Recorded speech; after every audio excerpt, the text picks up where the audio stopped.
Bonjour à tous et à toutes. J'espère que vous nous entendez bien. Je suis Marie-Hélène et Doriane et moi, nous vous remercions d'avoir été aussi nombreux à vous inscrire et d'être présents pour cette petite demi-heure que nous allons passer ensemble. Ce que nous vous proposons ce matin, c'est de vous présenter et d'échanger sur votre employabilité. Naturellement, vous pouvez poser vos questions sur le chat et nous y reviendrons en fin de webinaire. Pour ma part, je suis directrice senior au sein de Page Personnel. Ça fait plus de 15 ans que je suis chez Page Personnel et j'encadre différentes divisions, dont les ressources humaines, entre autres. N'hésitez pas à me poser des questions si vous avez besoin. Bonjour à tous, Doriane Lefebvre. Moi, je suis manager exécutif senior sur la division des métiers commerciaux et marketing chez Michael Page depuis presque 7 ans maintenant. Merci Doriane. Merci. Ce que je vous propose avant de commencer, c'est de vous faire une petite présentation rapide, parce qu'on va quand même rentrer assez rapidement sur le sujet. Mais la présentation de Page Group, de notre organisation, qui nous sommes. Aujourd'hui, ça fait plus de 30 ans que nous existons en France. Nous sommes leaders du recrutement et de l'intérim spécialisé en France et en Europe. Aujourd'hui, nous avons plus de 800 consultants qui travaillent au sein de Page Group. Vous pouvez le voir au travers de la carte, un maillage territorial et une présence géographique nationale au travers de l'Île-de-France, mais également des bureaux comme Lyon, Strasbourg, Bordeaux, Nantes et j'en oublie, et ils sont indiqués sur la carte. Aujourd'hui, Page Group, c'est 4 marques phares représentées: Page Exécutif, Michael Page, Page Personnel et Page Outsourcing. Donc, une représentation et une représentativité France entière. Aujourd'hui, les webinaires, dont nous allons parler aujourd'hui ensemble, on connaît la situation aujourd'hui de l'emploi après plusieurs mois de crise sanitaire, le coup d'arrêt du premier confinement, des entreprises dans l'arrêt, des carnets de commandes qui ne sont pas remplis. Cette crise a fragilisé, comme vous le savez, de nombreuses entreprises. Et le marché de l'emploi reste hésitant, même si aujourd'hui on observe quand même une nette reprise depuis septembre. Et les dernières informations concernant un vaccin potentiel sont plutôt de bon augure et nous permettent de retrouver un petit peu de positivisme. Pour aller dans ce sens-là, on peut vous communiquer que le nombre d'offres d'emploi en ligne aujourd'hui revient au niveau d'avant le premier confinement, à savoir mi-mars, sur un panel d'une quinzaine de sites suivis par le ministère du Travail, notamment à travers de sa direction des statistiques, la DARES. Également, pour vous redonner cette reprise depuis septembre, on s'appuie aussi sur des chiffres publiés par le Prisme Emploi, où, comme indicateur, le nombre d'intérimaires se situe à 90% du niveau qui prévalait à fin février, donc avant la crise sanitaire à la Covid-19. Au-delà de ces chiffres et de ces informations, l'idée de ce webinaire, c'est de vous donner des clés de lecture. Des clés de lecture de l'emploi, qui vous permettent d'être acteur de votre employabilité et de vous adapter au mieux aux besoins actuels des entreprises, que vous soyez en poste, mais également en recherche d'emploi. Et on reviendra notamment comment vous démarquer en troisième et quatrième partie sur les CV, mais également en face à face ou en visioconférence, à savoir en entretien. Ce qu'il faut vraiment garder en tête, c'est que la crise sanitaire aujourd'hui a fait naître de nouveaux besoins de compétences. Notamment, on va dire que les tâches deviennent protéiformes. Certaines transformations qui étaient déjà à l'œuvre se voient accélérées. On pense notamment à tout ce qui est transformation numérique, ce que vous avez pu voir sur le web en raccourci, la transphonum, la digitalisation des tâches. Et ce qu'on observe, c'est un besoin croissant aujourd'hui d'agilité et d'adaptation au sein du marché de l'emploi. Merci beaucoup Marie. Donc vous avez là devant vous le sommaire, les différents éléments autour desquels on va pouvoir échanger pendant ce webinaire. Je vais démarrer par vous parler de l'importance des compétences comportementales que vous avez certainement déjà entendues sous le terme de soft skills. Voilà, donc en fait, Si vous voulez, aujourd'hui, la notion de compétence comportementale ou de soft skills, elle est extrêmement importante. Elle devient aussi importante presque que ce qu'on appelle les hard skills. Donc, c'est vraiment deux termes qui cohabitent. Les hard skills, ce sont plutôt des compétences métiers qui ont trait à vos missions, à vos responsabilités actuelles, alors que les soft skills ou compétences comportementales, c'est plutôt des notions qui sont liées, certains peuvent dire à la personnalité, d'autres à votre manière de vous comporter, en tout cas dans le milieu professionnel. Et en fait, ces soft skills, elles ont particulièrement émergé depuis cette crise du Covid, donc depuis le mois de mars, même si on en parlait largement avant, hein. Mais en fait, le nouvel environnement dans lequel on travaille aujourd'hui et toute l'adaptabilité qu'on nous a demandé en fait depuis le confinement du mois de mars mettent vraiment en exergue ces notions de soft skills. Par exemple, on est un grand nombre à avoir dû travailler en home office à la maison. Du coup, on a dû être franchement adaptable entre le bureau et la maison. On a dû avoir de nouveaux outils avec lesquels travailler, les Teams, etc. Donc, encore une fois, il a fallu s'adapter. Et pour ceux d'entre vous qui sont managers ou directeurs d'une équipe, il a aussi fallu être particulièrement résilient, particulièrement à l'écoute de vos équipes. Il a fallu organiser le travail différemment, il a fallu motiver vos équipes de manière différente, il a fallu organiser tout ça. Et ça, ce sont des notions de soft skills ou de compétences comportementales que vous aviez déjà avant, mais que vous avez pu aussi travailler de manière différente et adaptée à ce nouveau contexte. Alors, un chiffre important sur ces soft skills. Aujourd'hui, on a 84% des cadres qui connaissent cette notion de compétences comportementales ou de soft skills. C'est plutôt positif, c'est plutôt très encourageant parce que quand on connaît ces notions, ça veut dire que on peut travailler sur soi-même, on peut comprendre les soft skills que l'on a déjà acquises, celles sur lesquelles on peut continuer à monter en compétences. Donc que ce soit dans son métier au quotidien ou dans le cadre d'entretien, de recrutement, c'est toujours bon d'avoir en tête ces éléments-là pour la suite.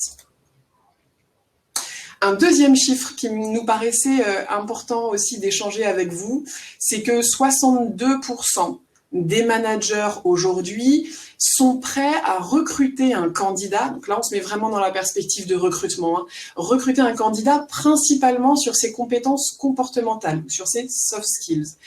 Alors, ça ne veut pas dire que si vous avez des soft skills qui correspondent tout à fait à une offre d'emploi à laquelle vous postulez ou à l'entreprise à laquelle vous postulez, vous allez être pris à 100% si vous n'avez pas les fameuses compétences métiers et l'expérience métier qui est requise pour le poste. Hein.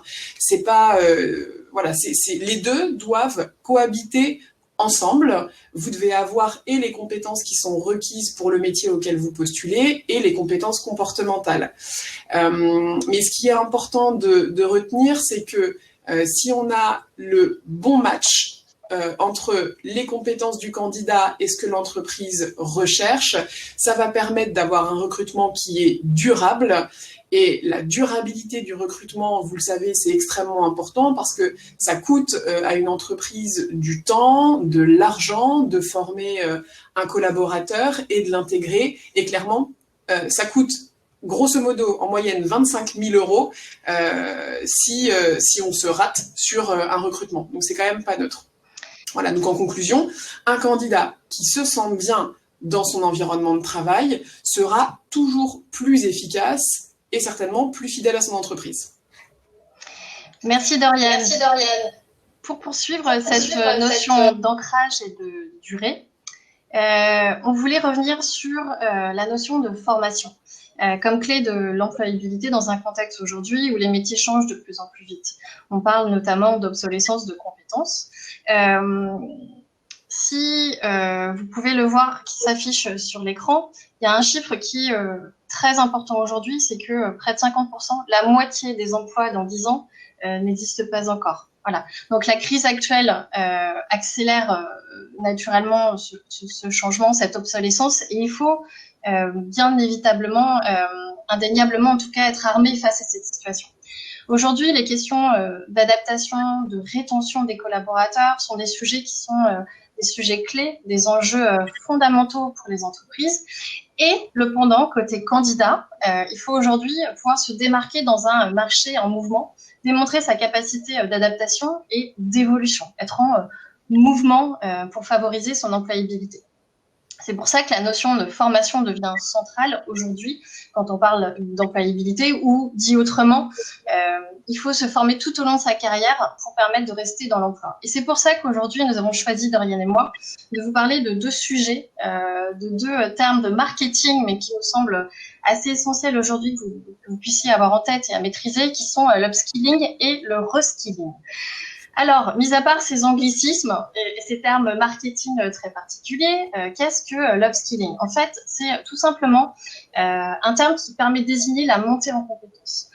L'upskilling, c'est le fait de rester employable sur son poste ou sur son métier, d'être à même de répondre aux enjeux de demain. Aujourd'hui, sans faire de catastrophisme, si je puis dire, on connaît la situation sanitaire, les répercussions économiques qui amènent parfois les entreprises à compresser certains postes ou à demander à leurs salariés de prendre de nouvelles missions.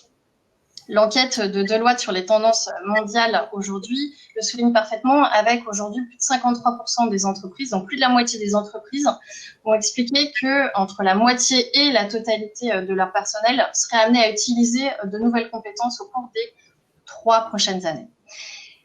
Dorian vous a évoqué juste avant l'importance des soft skills, certes, mais il faut aussi penser marché. Il faut penser monter en compétences au travers des outils comme la formation à distance, ce que vous avez communément et ce qui est communément libellé comme les MOOC, qui sont des formations souvent gratuites, accessibles à distance, dispensées par des universités, des organes institutionnels sérieux de valeur ou des acteurs économiques de premier plan. Vous pouvez également, en deuxième partie, utiliser, comme vous le voyez sur le slide, votre compte formation, le CPF. On vous mettra en lien et en annexe différentes infos et liens pour que vous puissiez retrouver cela. Vous pouvez également profiter en troisième point de formation en e-learning quand vous êtes en poste, mais également si vous êtes en recherche d'emploi par l'intermédiaire de Pôle emploi, pour développer vos compétences comme par exemple l'apprentissage de l'anglais, la remise à niveau de l'anglais, mais également comment dirais-je, la mise à jour de l'utilisation et d'outils informatiques comme Excel sur Access aussi, en passant par des logiciels comptables, des ERP, etc. Bref, des modèles, des versions qui sont propres à votre propre environnement et à votre métier pour être vraiment à jour, monter en compétences et être à niveau. En tout cas, vous l'avez compris, l'upskilling, c'est être acteur de son développement. Voilà, être acteur de sa formation, ne pas s'arrêter à je sors d'école ou je suis en poste, je connais mon métier. Ça ne suffit pas à ce jour. Il faut choisir le contenu de sa formation, être conscient de la réalité et des enjeux du marché. Toujours avoir en tête que les métiers évoluent et qu'il vous faut évoluer avec.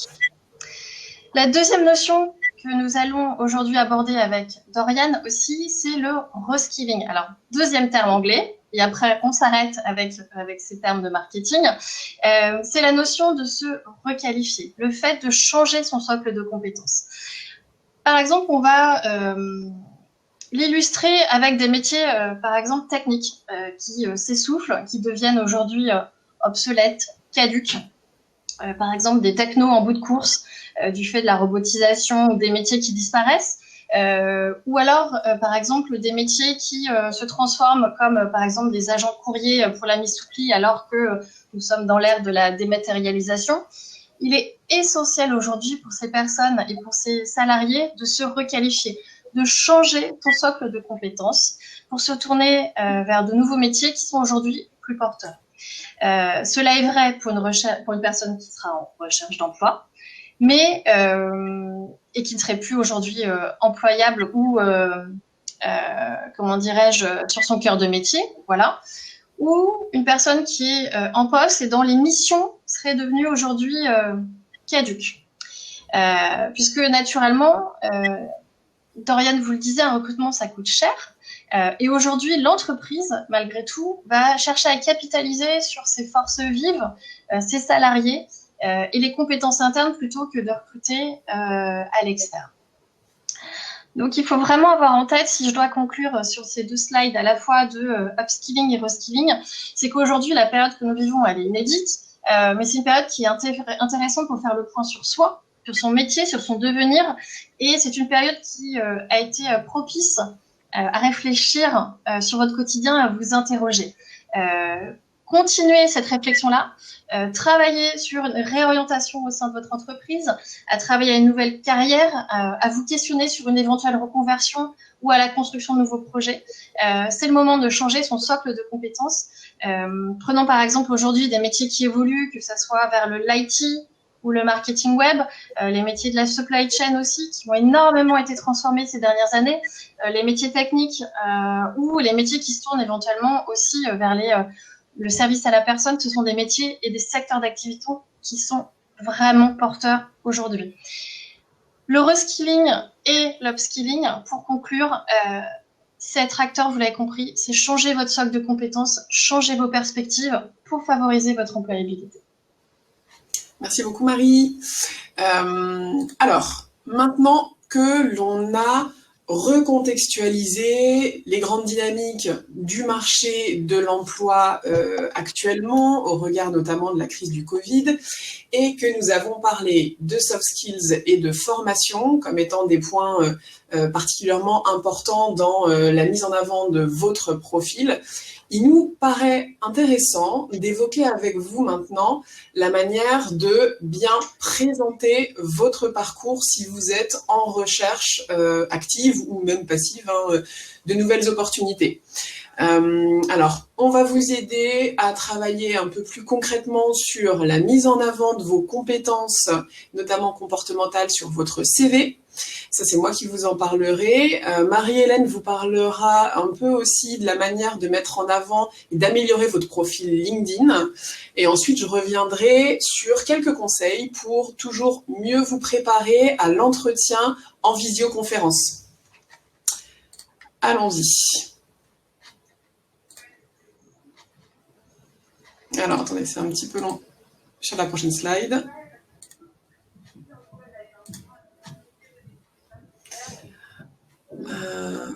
Hop. Pardon, la prochaine slide met un peu de temps à arriver. Hop. Et voilà, nous y sommes. Alors, le premier conseil que je peux vous donner pour travailler sur votre CV, c'est bien sûr de l'adapter à votre secteur d'activité et de l'adapter au poste pour lequel vous postulez. C'est vraiment la base. Vous mettez d'abord au-dessus, en tête de votre CV, le titre du poste sur lequel vous postulez, s'il y a vraiment une opportunité bien précise. Sinon, si vous postulez dans un cadre général, vous mettez le titre du poste que vous avez actuellement ou celui auquel vous aspirez. Petite anecdote, parfois je reçois des candidatures avec des en-têtes qui n'ont rien à voir avec le poste, ou qui sont un petit peu à côté par rapport au poste sur lequel je recrute. Donc ça, c'est un petit peu dommage. On fait attention à ça. Ensuite, dans le corps de votre CV, ce qui est particulièrement important, c'est d'être précis, d'illustrer, mais d'être synthétique. Aujourd'hui, on n'a plus de CV sur 3 ni même 4 pages. 2 pages pour quelqu'un qui a 15-20 années d'expérience, ça s'entend. En dessous, on essaye même de rester sur 1 page si c'est possible.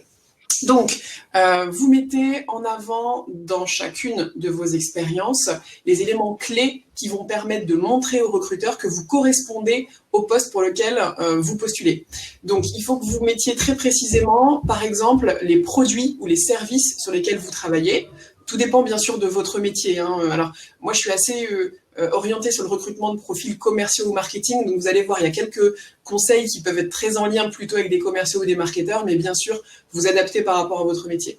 Donc, vous écrivez clairement quels sont les produits ou services sur lesquels vous travaillez.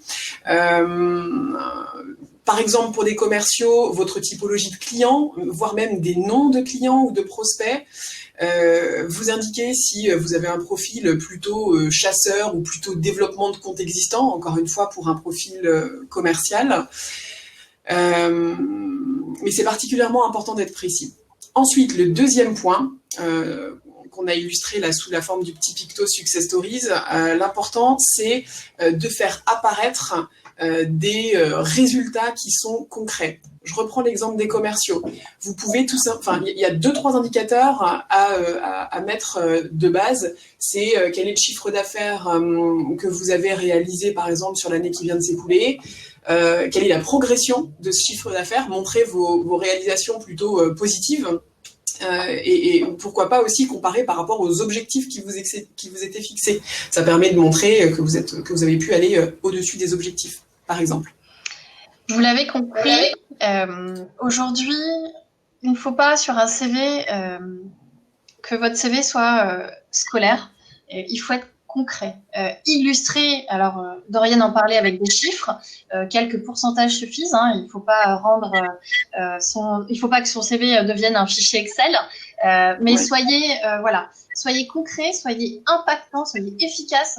Un CV sur une page, c'est très bien. Comment dirais-je, il faut être en capacité de sortir d'un cadre un peu trop figé pour faire vraiment émerger au mieux l'adéquation entre votre profil et l'offre à laquelle vous répondez et l'ADN aussi de l'entreprise. Exactement. Exactement. Et le dernier point, et là je reviens sur ce que Marie-Hélène a pu vous dire tout à l'heure, c'est bien sûr dans votre CV d'indiquer vos formations. Alors, de base, que vous ayez obtenu un bac pro, un BTS, un bachelor, donc une licence ou un master 2, ça, la formation académique, c'est bien sûr important de la faire apparaître dans votre CV. Mais en plus, ce qui est très important de faire apparaître, c'est toutes les formations complémentaires que vous avez pu réaliser, à titre professionnel, bien entendu, voire à titre personnel sur des sujets qui vous tiennent à cœur et sur lesquels vous souhaitez continuer de monter en compétences.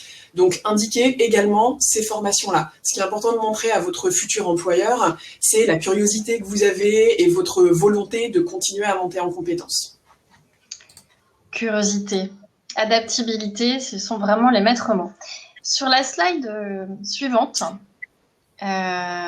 qui va s'afficher dans quelques instants, on va vraiment réfléchir à optimiser son profil LinkedIn, à ajuster son profil, développer votre réseau, entrer en contact avec les recruteurs. Donc là, sur le slide s'affiche le profil de Dorian, puisqu'on a voulu faire un petit clin d'œil. Pensez vitrine. Il faut que votre photo soit une photo d'une tenue professionnelle sur un fond neutre, avec idéalement un sourire en prime. La photo de couverture est un plus. Vous pouvez utiliser une image représentant votre secteur d'activité ou le métier. Voilà, c'est un plus, mais pensez vraiment à la photo vitrine sans trop en faire. Ensuite, choisissez un titre professionnel accrocheur. Sous votre nom et votre prénom, vous disposez d'un petit encadré de 120 caractères pour indiquer votre identité professionnelle. Aujourd'hui, que recherchent les recruteurs? Quel intitulé de poste ou quelles compétences sont les plus représentatifs pour votre profil? Il faut vraiment réfléchir mots-clés. Voilà. Ensuite, dans le résumé de votre profil, on vous l'a indiqué sous ce terme, interpeller la personne qui va consulter votre profil. Pensez soft skills. Une brève introduction permet aux recruteurs de se faire une première impression, identifier qui vous êtes, ce que vous êtes. Seules les 3 premières lignes sont visibles. Donc vraiment, chouchoutez ces 3 premières lignes. Soyez impactant et synthétique. Ensuite, naturellement, vous allez pouvoir renseigner vos coordonnées de contact et surtout, le plus important, détailler votre expérience, vos formations. Pensez bien aux différentes certifications comme Dorian le disait, pour mettre en avant l'upskilling, le reskilling, ajouter des formations professionnelles, les MOOC, sélectionner les compétences, les recommandations aussi que vous pourriez obtenir pour légitimer votre expérience et votre parcours.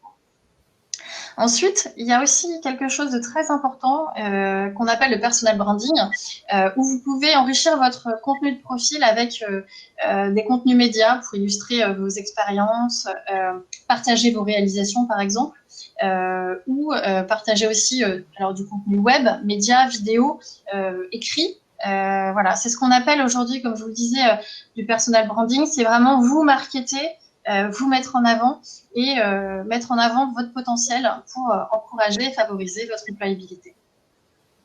Merci beaucoup, Marie. Alors, on vient de conclure à la fois quelques conseils qui concernent votre CV et votre profil LinkedIn. L'objectif sur la suite du webinaire, c'est de vous donner quelques conseils pour être mieux armé sur l'entretien en visioconférence. Alors, la première chose, c'est qu'un entretien en visioconférence, il se prépare autant qu'un entretien physique. Il ne faut vraiment pas le prendre à la légère. Vous l'avez vu depuis le mois de mars, on a de plus en plus d'entretiens en visio ou au téléphone. Alors, on va dire que pendant le confinement, c'était même 100% des process de recrutement se faisaient en digital, avec tous les entretiens, toutes les étapes en visio, voire par téléphone. Aujourd'hui, sachant qu'on a été un peu déconfiné quand même, il y a quelques opportunités de pouvoir avoir des process de recrutement qui se fassent à moitié en visio et l'autre moitié en physique. Et en général, la visio, ça va être souvent au démarrage, sur le premier entretien, pour vérifier que ça matche bien. Et ensuite, on vous invitera à un rendez-vous physique. Ça dépend vraiment des entreprises et des process, hein, il ne faut pas généraliser, mais ça tend à devenir comme ça. Donc, le premier conseil, c'est de préparer votre entretien comme un entretien physique. Déjà, dans le cadre. Un peu comme le CV tout à l'heure, il faut vous mettre dans une pièce qui soit calme, où vous ne pouvez pas être dérangé. Il faut que le fond derrière vous soit vraiment neutre. Sinon, vous utilisez les fonds que Teams notamment peut offrir pour flouter ou pour vous créer un autre arrière-plan. En tout cas, l'idée, c'est d'être le plus neutre et le plus professionnel possible. Ce qui est important également, c'est de vous habiller de manière assez professionnelle, et comme en entretien physique pour montrer que vous êtes préparé et que vous êtes vraiment pro dans le cadre de votre entretien. Ensuite, deuxième point qui est particulièrement important et qui peut être déstabilisant, vous vous en doutez, c'est tout le côté un peu technique de l'entretien. En fait, en général, on va vous inviter soit à cliquer sur un lien pour arriver sur un espace qui vous permette de voir votre interlocuteur, dans l'entretien Teams par exemple. Il y a certaines entreprises qui utilisent des logiciels un peu particuliers. Donc, ce qu'on vous conseille, c'est de toujours tester en avance la connexion. Comme ça, que ce soit la veille ou une demi-heure avant, mais vous êtes sûr de démarrer à l'heure, dans les bonnes conditions, et de pas être trop stressé par ces différents éléments-là qui peuvent parasiter un peu votre concentration au début de l'entretien. Et petit conseil, si jamais il y a un problème technique, avant l'entretien, ayez quand même bien les coordonnées de la personne que vous rencontrez, son mail, son numéro de téléphone, pour pouvoir l'appeler ou en tout cas le contacter si vous avez du mal à vous connecter au démarrage, ou si pendant l'entretien, il y a un bug ou une déconnexion, que vous puissiez aussi reprendre le fil avec votre interlocuteur. Sur l'utilisation du digital et des outils collaboratifs dont Dorian nous parlait, notamment les Teams, les visioconférences, etc., plutôt que d'en avoir peur, tirez-en parti, en fait. Préparez-vous en amont, mais dans le cadre d'un entretien, outre le fait d'être précis, d'être concis, d'être synthétique et impactant, vous pouvez aussi tirer parti de ces outils collaboratifs en partageant votre écran, en présentant vos réalisations, des fichiers, des PowerPoints qui ont illustré vos missions dans des précédents emplois. Voilà, ça permet de rendre l'entretien moins monotone, d'illustrer et de mettre encore en avant votre employabilité. Parfait, merci beaucoup. Ensuite, une fois qu'on a vu le cadre de l'entretien en visio, les éléments importants à prendre en compte pour la préparation et le fait de rester synthétique et précis, dans le fond, qu'est-ce qu'il faut remettre en avant rapidement dans un entretien visio ? Il va y avoir bien entendu les compétences, les hard skills dont on parlait tout à l'heure, donc les compétences métiers, vos réalisations, et en même temps, il faut être capable de mettre en avant les fameuses soft skills et les qualités qui vont être importantes dans le métier sur lequel vous postulez. Du coup, ce qui est important, c'est d'être très au clair, premier point, sur vos propres soft skills.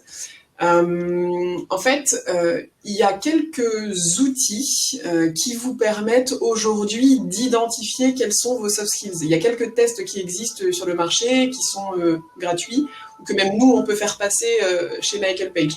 Vous avez peut-être en tête un test qu'on appelle le test PAPI, le test MBTI. Il y en a plein, donc je ne vais pas faire le tour. Nous, chez Michael Page, on est en train de tester sur les métiers commerciaux et marketing, un partenaire qui s'appelle Saven, avec lequel on travaille depuis un bon mois et demi maintenant, qui permet en fait d'être au clair pour les candidats, pour vous, d'être au clair sur vos compétences comportementales. Donc vous passez le test en 10 minutes quand le recruteur vous envoie le lien, et en fait vous recevez automatiquement par mail ce que Saven appelle un visa de compétences, qui va vous donner une synthèse de votre type de comportement en environnement professionnel et qui va aussi vous lister 17 grandes compétences comportementales et vous indiquer où vous en êtes aujourd'hui. Bon, ça c'est un exemple de ce qu'on utilise et qu'on espère généraliser sur tous les autres métiers, toutes les autres divisions de Michael Page pour vous aider, vous, et Page Personnel d'ailleurs, pour vous aider vous à être au clair sur vos propres soft skills. Voilà, donc une fois qu'elles sont identifiées, ces soft skills, ce qui est important, c'est de les contextualiser. En fait, pour nous, en tant que recruteurs, ça peut être très frustrant de voir sur un CV, voilà, j'ai du leadership, je sais manager une équipe, ou je suis engagé, je suis créatif, je sais résoudre des problèmes complexes. Toutes ces soft skills, si on les voit sur un CV, mais que vous ne démontrez pas avec des exemples précis dans votre entretien que vous savez faire ça, c'est dommage, ça tombe un peu à l'eau. Donc, dans la préparation de votre entretien, trouvez-vous dans vos expériences professionnelles des exemples très précis qui vont permettre d'illustrer ces compétences comportementales-là. Voilà ce que je pouvais vous dire sur la préparation de vos soft skills. Je voulais continuer et en tout cas poursuivre ce sujet de contextualisation juste en quelques mots. C'est comment expliquer une période d'inactivité, que ça soit un licenciement, une restructuration, une période de fin de contrat, de plan social, d'arrêt maladie, d'obligation familiale, de burn-out. Aujourd'hui, réconciliez-vous avec votre histoire. Ça peut paraître très pédant, mais aujourd'hui, assumez-la. Il faut être capable de la contextualiser. Aujourd'hui, les employeurs sont de plus en plus compréhensifs. Si le burn-out aujourd'hui, vous ne critiquez pas votre entreprise précédente, mais vous l'expliquez, un burn-out peut être compris. Les mentalités changent. Il faut vous appuyer là-dessus, sur cette compréhension-là, sur cette empathie. Expliquer que vous avez donné beaucoup à l'entreprise, que vous étiez dans un contexte où vous aviez besoin de réfléchir, de prendre du recul. Et voilà ce que cette réflexion a donné, soit en termes de reconversion ou, on vous parlait tout à l'heure de métiers les plus porteurs, et que vous avez souhaité faire par la suite. Dans tous les cas, il faut impérativement rester positive. Tout s'explique à partir du moment où vous l'assumez. Exactement. Pour conclure maintenant cette première partie du webinaire et avant de passer à vos questions, voilà, je voulais revenir sur le fait que l'adaptabilité, votre adaptabilité, notamment au regard de tous les changements qu'on a connus là récemment, c'est la clé de votre employabilité. Donc il faut être capable de réfléchir sur ce que vous avez su très bien faire et très bien déployer comme compétences sur ces derniers mois, hein, dans le cadre d'une candidature que vous déposeriez par exemple, pour être capable de la mettre particulièrement bien en avant. Donc les soft skills, on l'a dit, sont plus que jamais valorisées, différenciantes. Hein, à compétences égales, c'est le candidat ou la candidate qui saura mieux montrer son fit avec sa future entreprise, qui aura l'occasion de prendre le poste convoité. La formation va et reste et va devenir essentielle aujourd'hui. Soyez acteur de votre développement, de votre montée en compétences, vous l'avez compris, de votre upskilling et reskilling. Pensez perspective, socle de compétences. Et finalement, on l'a vu, hein, les process de recrutement se diversifient dans le fond, dans la forme. Donc, la maîtrise des nouveaux codes d'entretien dont je vous parlais tout à l'heure sont particulièrement importantes. La manière de valoriser ces compétences est importante. Et ce sera l'atout, enfin vos atouts pour vous démarquer des autres candidats. Merci à tous en tout cas pour votre temps. Je vous propose de passer aux questions et vous trouverez en annexe les différents liens qu'on a pu vous indiquer et les articles aussi seront disponibles sur notre site internet. Dorian, on a une question de Philippe qui me semble très intéressante, à savoir comment validez-vous en entretien les compétences comportementales affichées par le candidat? Est-ce que tu veux parler peut-être du test que tu fais avec Seven chez Michael Page? Oui, alors, il y a effectivement 2 points que je voulais évoquer. Merci Philippe pour votre question. Alors, en amont de l'entretien, quand c'est possible, on peut faire passer ce fameux test Seven qui vous permet d'avoir votre visa de compétences et vous permet vous-même d'être au clair sur vos soft skills. Et nous, en tant que recruteurs, on reçoit aussi un rapport un petit peu plus détaillé avec les axes d'amélioration, on va dire, et d'évolution qui ont été identifiés. Et en fait, la manière de vraiment tester ces soft skills-là, c'est pour nous de vous poser des questions en vous demandant, c'est un peu ce que j'ai tout à l'heure en fait, en vous demandant de redonner un exemple précis d'une situation dans laquelle vous avez pu gérer cette compétence-là et la développer. Je prends un exemple, si on gère par exemple, si on veut tester votre capacité à motiver une équipe, disons que vous êtes manager d'une équipe, peu importe laquelle, on veut tester votre capacité à motiver une équipe, l'idée, ça va être de vous demander, par exemple, pouvez-vous s'il vous plaît me donner un exemple de situation dans laquelle vous avez eu une personne qui était particulièrement démotivée et comment est-ce que vous avez géré cette situation? Donc on va voir votre capacité à creuser un peu le contexte et à comprendre le problème de la personne. Ensuite, qu'est-ce que concrètement vous avez mis en place pour résoudre ce problème-là, donc les solutions que vous avez identifiées. Et ensuite, ce qui est important, c'est de nous montrer les résultats. Est-ce que après votre petit plan d'action, il y a un résultat positif qui a été démontré sur la personne qui était en manque de motivation? Voilà, ça c'est vraiment le schéma classique quand on répond à une question de ce type-là, c'est le contexte, les actions mises en place, les résultats.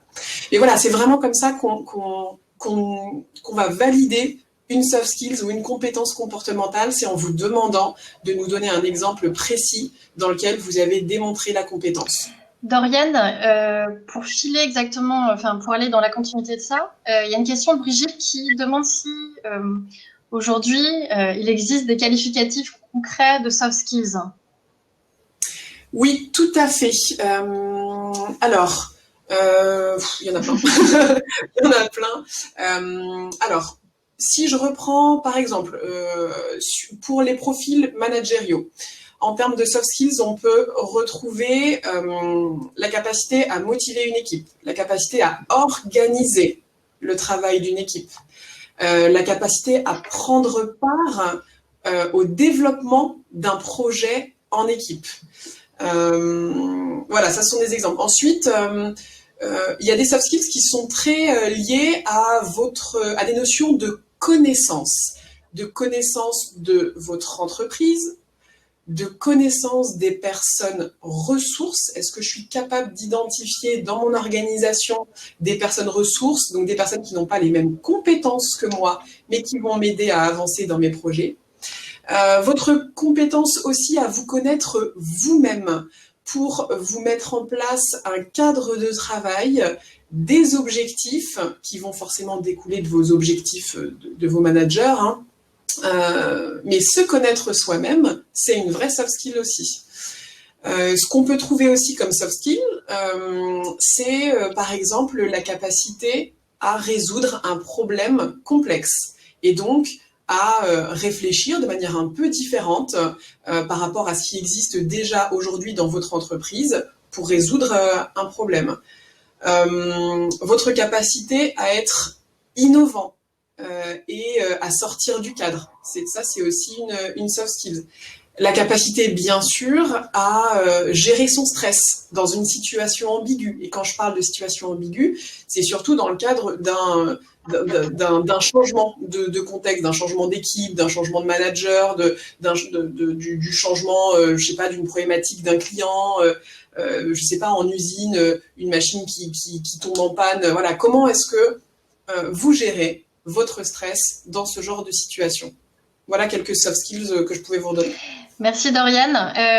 Pendant que tu faisais part de ton feedback, je regardais, il y a plein de questions, elles sont très intéressantes. Compliqué de répondre à tous. Mais pour autant, j'avais une petite question de Brigitte sur le fait que les cabinets de recrutement ne soient pas si sensibles que ça à la mise en avant des soft skills. Donc j'espère que au travers de ce webinaire, sur CV, oui, c'est sur CV, c'est sur ça. CV. Ouais. J'espère qu'à travers ce webinaire, je vais y répondre. Vous aurez compris, Brigitte, et les différents participants à ce webinaire, que nous sommes très sensibles aux soft skills. Et après, aujourd'hui, un CV, comme vous dites, formaté monde d'avant. Dorian, vous donnez quelques clés, savoir illustrer, soyez précis, mettez en avant vos réalisations, que ce soit sur un poste administratif, pas forcément marketing ou commercial avec des chiffres. Mettez en avant les missions que vous avez réalisées, les enjeux que vous avez pu, les projets que vous avez menés. Et pour répondre à cette question de CV formaté, un CV sur une page avec un titre clair, des soft skills précises qui vous résument parfaitement les mises en avant de votre savoir-être, de votre savoir-faire, vos réalisations. Bref, un CV sur une page ne veut pas dire un CV formaté. Un CV sur une page ou sur deux, peu importe, dans l'absolu, en fonction de votre expérience et votre le nombre d'années que vous avez acquis d'expérience, mais le cadre ne veut pas dire formaté. Un CV, c'est un cadre de lecture qui permet l'échange entre le recruteur et vous-même, c'est un fil de lecture qui va guider cet échange, qui va permettre de mettre en avant, mettre en lumière vos compétences, votre savoir-être et votre savoir-faire. Et j'en profite pour rebondir sur une question de Jules, qui demande sur une balance qu'est-ce qui est à privilégier entre savoir-faire et savoir-être. La balance, en fait, c'est toujours un jeu d'équilibriste. On vous disait que d'ici 3-4 années, la moitié, une dizaine d'années plutôt, ne soyons pas aussi catastrophistes, mais d'ici quelques années, les métiers vont évoluer. On parle d'obsolescence de compétences, comme on vous l'a précisé. Certains métiers n'existeront plus. Le savoir-faire évoluera a fortiori. Et ce qui vous permettra, c'est justement tout l'upskilling, la montée en puissance, la requalification, le changement de socle de compétences, vos soft skills et votre savoir-être, votre adaptabilité, votre adaptation qui permettra aujourd'hui d'avoir ce numéro d'équilibriste sur une balance et qui vous permettra aujourd'hui de privilégier à la fois le savoir-faire et le savoir-être. Donc c'est une réponse un petit peu de normande, bien que je ne sois pas normande, mais il faut toujours prendre ça avec des pincettes. Aujourd'hui, les soft skills sont mises en avant, mais rien ne remplace naturellement des compétences professionnelles.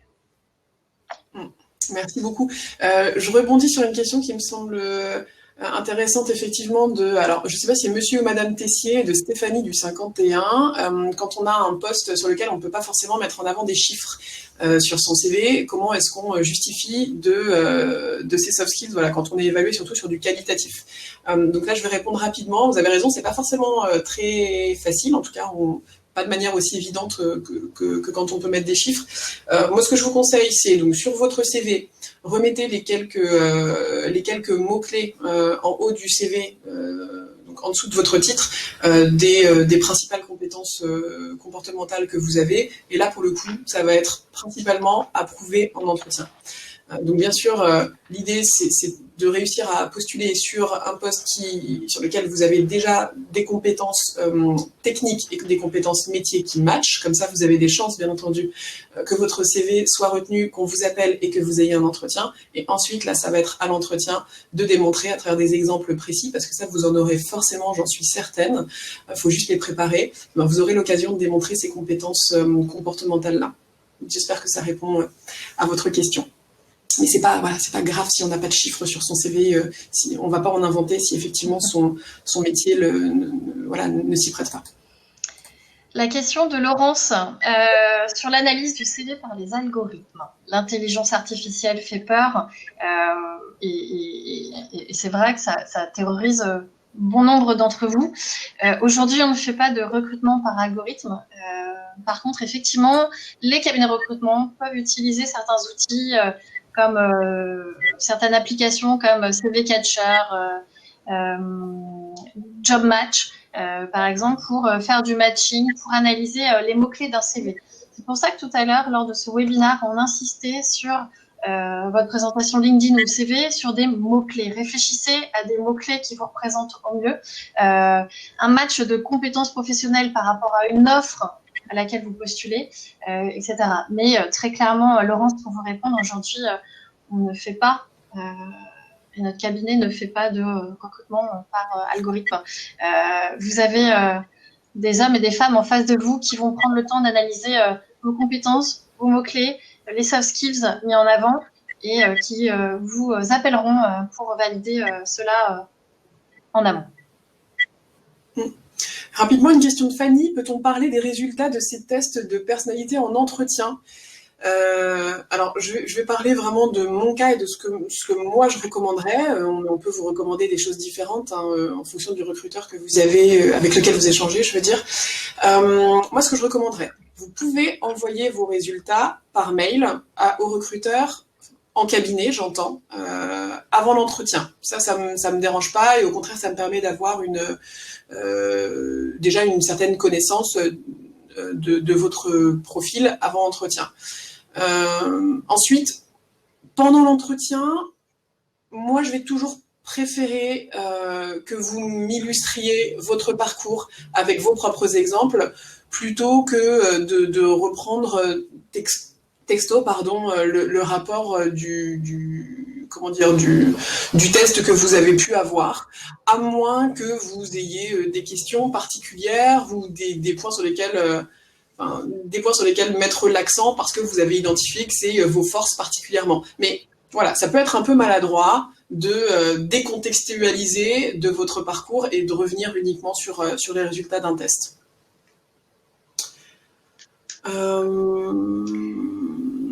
Qu'est-ce qu'on a encore comme question ? Antoine, à quel point le diplôme compte-t-il encore aujourd'hui ? Bonne question. C'est une bonne question. Le diplôme, si vous voulez, tout dépend... Là, c'est vraiment, tout dépend, je pense, Marilène, tu me diras ce que tu en penses, mais de l'entreprise pour laquelle vous postulez et du poste.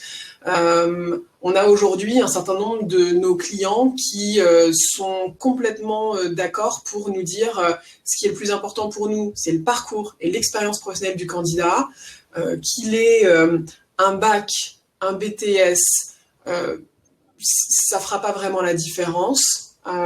Après, d'autres clients, d'autres entreprises souhaitent, pour valider d'un certain niveau et d'une certaine évolutivité dans l'entreprise, rencontrer des candidats qui ont un master, un MBA, tout dépend des niveaux de poste en fait sur lesquels vous postulez. Et ça peut avoir son importance encore.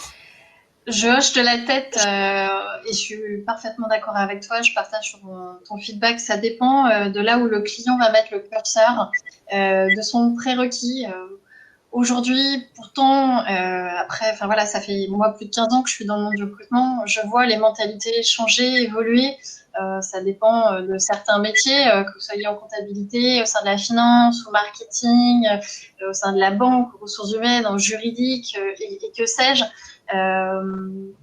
Aujourd'hui, c'est effectivement plus vos compétences comportementales, vos soft skills, votre capacité à votre adaptabilité, votre intelligence de situation, votre sérieux, votre rigueur. Enfin voilà, ce sont vraiment vos qualités intrinsèques qui vont être valorisées. Après, encore une fois, certains clients vont en faire un prérequis à certaines prises de poste. Ça dépend des conventions aussi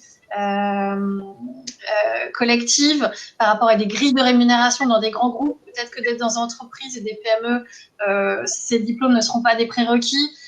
Encore une fois, cette question du diplôme, elle est, à mon sens, moins prégnante qu'elle l'était il y a quelques années, mais cela peut dépendre des environnements où vous postulerez. Merci beaucoup, Marie-Hélène. Une autre question par rapport à la lettre de motivation. Est-ce qu'elle est toujours importante? Est-ce qu'il faut toujours en faire? Pas toujours. Pas toujours.